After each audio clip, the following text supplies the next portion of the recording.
तो हमारा जो माल है वो महफूज हो जाता है, अल्लाह के किले में महफूज हो जाता है, और उसकी हिफाजत फिर अल्लाह अपने जिम्मे करम पर ले लेता है।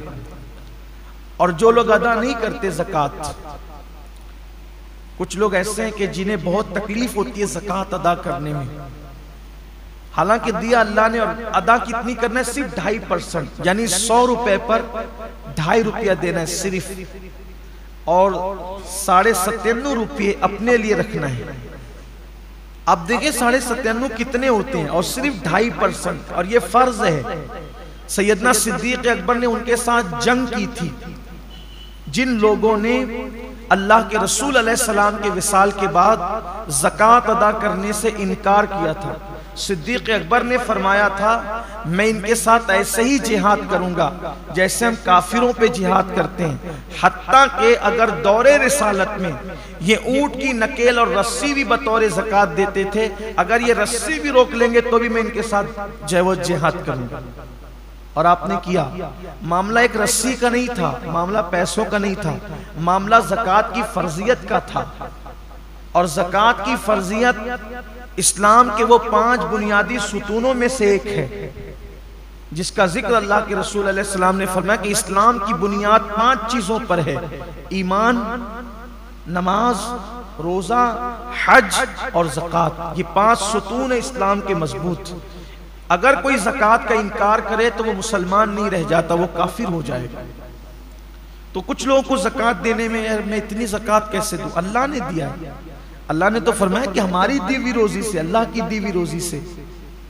एक हदीस पाक में अल्लाह के हबीब अलैहिस्सलाम का फरमान है, क़यामत के दिन लोग देखेंगे कि बहुत बड़ा अज़दहा है जिसकी आंखों से आग निकल रही है और जिसके दांत लोहे के हैं, लोहे के दांत हैं उसके, और आग उसकी आंखों से निकल रही है। वो ढूंढेगा तो देखेगा कि एक बंदा जो ज़कात नहीं देता था, वो उससे मुखातिब होकर कहेगा, तेरा दायां हाथ मेरी तरफ कर ताकि मैं तेरा हाथ खा जाऊं। आका करीम सल्लल्लाहु अलैहि वसल्लम के फरमान का मफहूम है कि फिर वो उसका दायां हाथ चबाएगा और दायां हाथ चबा करके खा लेगा, फिर बाएं हाथ की तरफ बढ़ेगा। जब बायां हाथ चबा कर खाएगा तो फिर दायां हाथ उसका दोबारा वापस आ जाएगा। फिर बायां हाथ खा चुका रहेगा तो दायां हाथ खाएगा तो बायां वापस आ जाएगा। और जिस वक्त वो अज़दहा जिसकी आंखों से आग निकल रही होगी और दांत उसके लोहे के होंगे, वो भी जहन्नम के बने हुए लोहे के, तो वो जब चबा रहा होगा तो उसकी चीख ऐसी निकलेगी कि उसकी चीख निकलने से पूरा मैदान महशर कांप जाएगा। आप सोचे वो चीख कैसी होगी कि पूरा मैदान महशर कांप जाएगा।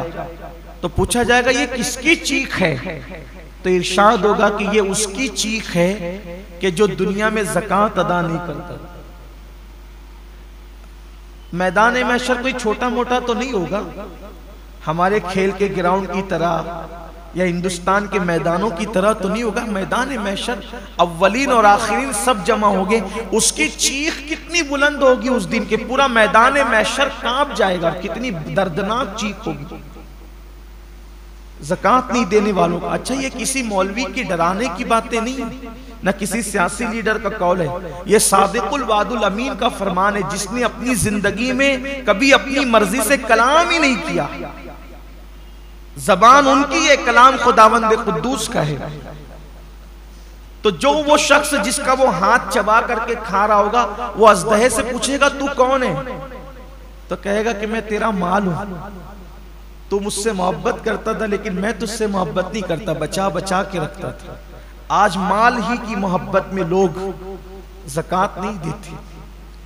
कुरान मुकद्दस से खूबसूरत सा वाक़या याद आता है जिसको कुरान ने खुद बयान किया है और मुफस्सिरीन ने भी उसका जिक्र किया है। माल इंसान को कितना नीचे गिराता है, कितना घटिया सोच पैदा करता है इंसान की माल। मुफस्सिरीन फरमाते हैं कुरान मुकद्दस की तफसीर में कि मूसा अलैहिस्सलाम का एक कजिन था,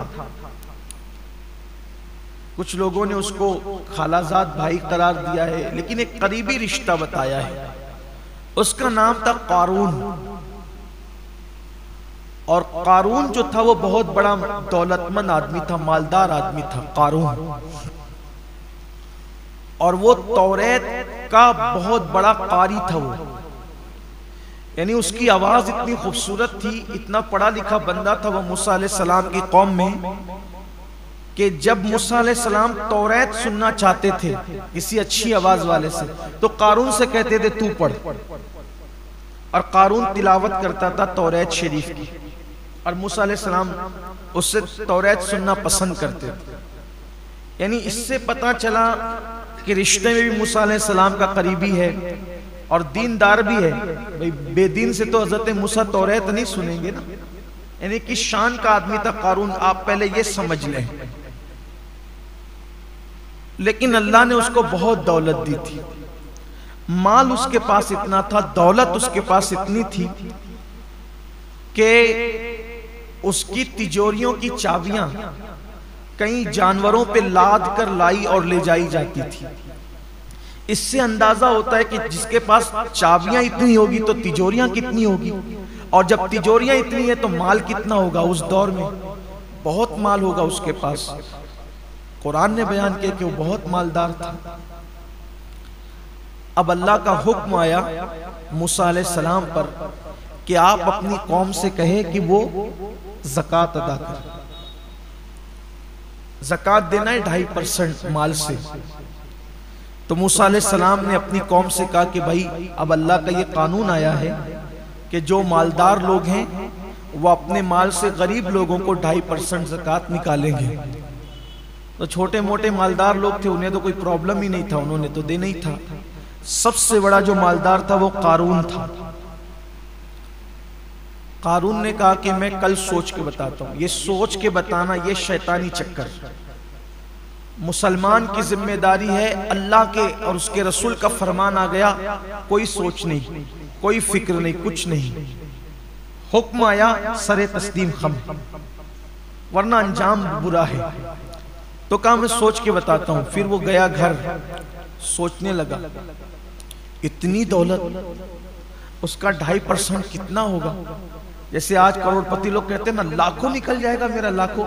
अरे करोड़ों तो दिया अल्लाह ने है ना, लाखों निकला तो तूने दिया क्या। और उस पे वादा भी है, एक देगा तो मैं कम से कम 10 दूंगा, कम से कम 70 दूंगा, 700 दूंगा, और अगर नियत में और खुलूस है तो मैं तुझे बेहिसाब अता करूंगा। मिलना है वो दुनिया में ही वापस, दुनिया में पहले मिलेगा, आखिरत में तो मिलना ही मिलना है। शैतान के मक्र फरेब में मत पड़ो। कुरान में अल्लाह फरमाता है शैतान तुम्हें गुर्बत का खौफ दिलाता है। अल्लाह की राह में खर्च करते हो ना तो तुम्हें क्या रह जाएगा तेरे पास। अरे क्या रह जाएगा, क्या उसका करम होगा तो जिसने इतना दिया है जब उसकी राह में दोगे तो वो और अता करेगा। मैंने एक बहुत बड़े बुजुर्ग को ये बात कहते हुए सुना है कि देने वाला कभी गरीब नहीं होता, बस अच्छी नियत से वो अल्लाह की राह में देना शुरू करे, कभी गुर्बत उसके पास नहीं आएगी। फिरौन पर अल्लाह ने अजाब नाजिल नहीं किया उस वक्त तक जब तक फिरौन भूखों को खाना खिलाता रहा। सामरी जिसने बछड़ा बनाया था, पीतल का बछड़ा, और जिसने शिर्क को गोया के आम करने में बनी इस्राइल की मदद की थी, पूरी कौम पे अजाब आया, सामरी पर नहीं आया। हजरत मूसा अलैहिस्सलाम ने कहा अल्लाह ये तो बड़ा मुनाफिक है, बछड़ा तो इसी ने बनाया था, ये ना बनाता तो लोग उसकी पूजा क्यों करते। अल्लाह ने फरमाया हम जानते हैं कि बड़ा मुजरिम ये है, लेकिन इसकी खुसूसियत है ये गरीबों पे खर्च करता है, गरीबों पे खर्च करता है, इसलिए काफिर होने के बावजूद भी हमने इसका अजाब मुअख्खर कर दिया। अजाब तो देंगे लेकिन जल्दी नहीं देंगे, क्योंकि लोगों पे खर्चा करता है। आप सोचे अगर काफिर खर्च करे गरीबों पर तो उसका भी अजाब मुअख्खर होता रहता है, मोमिन खर्च करे तो उससे अजाब क्यों कर मिल सकता है। तो कारून ने सोचा कि मेरी इतनी दौलत चली जाएगी। उसने सोचा कि काम करते हैं, इतनी दौलत बचाने के लिए थोड़ी सी खर्चा करते हैं। और उसके दिमाग में एक शैतानी प्लान आया, तो वो एक बदकार औरत के पास गया और उस बदकार औरत को कहा कि कल जब दिन में मूसा अलैहिस्सलाम अपनी कौम के सामने खिताब फरमाएंगे, ज़कात का कानून बयान करेंगे, तो तू खड़ी हो ना और मूसा अलैहिस्सलाम पे माज़ अल्लाह सुम्मा माज़ अल्लाह ज़िना का इल्ज़ाम लगा, मैं तुझे इतने रुपए दूंगा, इतने पैसे दूंगा। रुपए पैसे तो हम बताते हैं उस दौर में जो भी सिक्के रहे हैं, लेकिन तुझे ये कहा, उसने कहा क्या मैं अल्लाह के नबी पे बदकार थी लेकिन बेगैरत कारून की तरह तो न थी कि दौलत के नशे में उसने इतना बड़ा फैसला कर लिया। उसने कहा मूसा अलैहिस्सलाम पे मैं कहा कि मैं जितना कहता हूं कर, तुझे